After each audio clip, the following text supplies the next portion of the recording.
Nos últimos 2, 3 anos, é nítido que aumentou o interesse pela política no Brasil.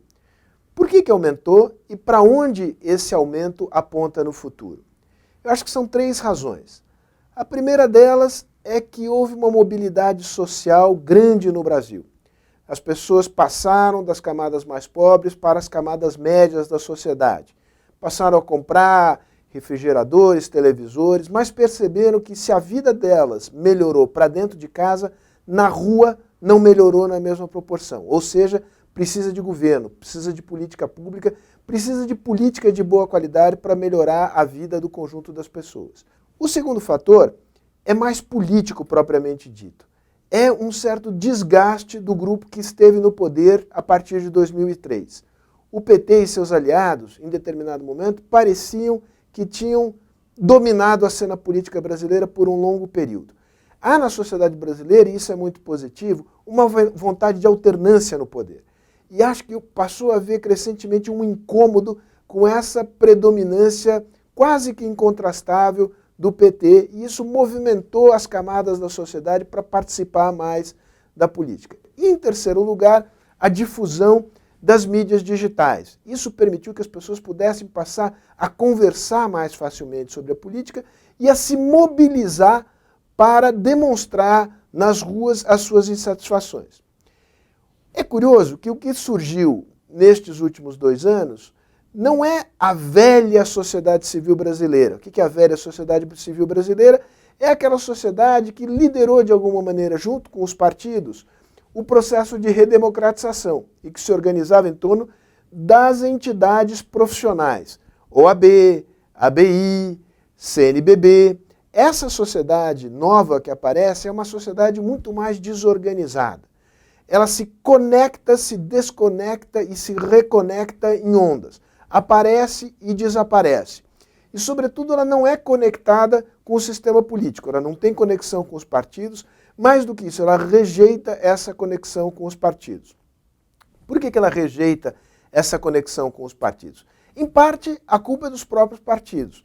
Nos últimos anos, e aí eu me refiro aos últimos 10, 15 anos, os partidos foram se fechando no mundo dos governos, dos parlamentos e das eleições. Perderam a conexão com a sociedade, de tal modo que hoje é uma espécie de diálogo de surdos entre o que acontece na sociedade e o que acontece no mundo oficial. Isso é bom? Não, isso não é bom, porque a sociedade, embora tenha se mobilizado mais, sem os partidos e sem a conexão com o sistema político, ela gera um movimento que é um movimento que não tem uma direção clara. É um movimento de alguma maneira confuso. Isso não significa dizer que não seja um movimento importante. Por que é importante?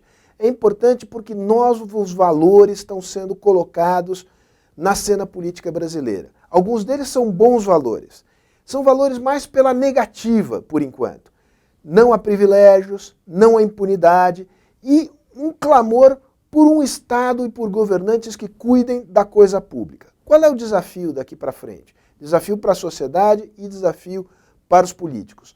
É a recriação das conexões entre esta nova sociedade, esses novos valores, e partidos com capacidade de escuta e de tradução desses novos valores em políticas e formas de governar distintas das que têm prevalecido até aqui.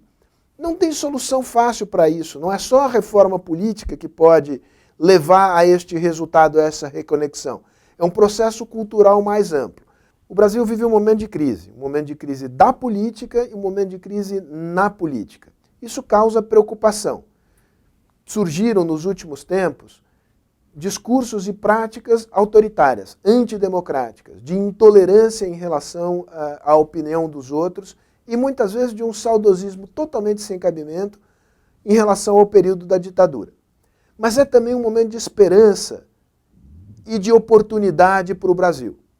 É um impulso que começa a se formar na direção de uma sociedade de menos privilégios, de uma sociedade mais livre e mais justa. Isto não é um processo que vai se concluir da noite para o dia, mas tem uma determinada direção. Há razões para imaginar que o Brasil passa por um momento de transformação histórico, confuso, mas que poderá desembocar numa sociedade em que valha a pena viver. A Fundação Fernando Henrique Cardoso tem o compromisso de contribuir para essa reconexão entre o mundo da sociedade e o mundo da política. De que maneira? Trazendo pessoas de diferentes pontos de vista, mas que compartilham esta preocupação, que é uma preocupação democrática, de como nós vamos fazer uma política democrática de maior qualidade no Brasil, para perto da Fundação, fazendo desta entidade um espaço de liberdade e de reflexão sobre as formas concretas de renovação da política no Brasil. Isto é um processo compartilhado com os nossos públicos, sobretudo através das nossas mídias digitais, e que vai procurar engajar também na via contrária, ou seja, na participação das pessoas neste processo de debate, de formulação de ideias em relação a qual é a nossa agenda para o futuro, o que queremos da democracia brasileira. Nós vemos esse momento como um momento difícil, mas um momento de esperança. Há na sociedade brasileira uma vontade de aprofundar o regime democrático, de fazer o regime democrático cumprir mais de perto com os seus ideais, que são os ideais de uma sociedade livre e de uma sociedade mais justa.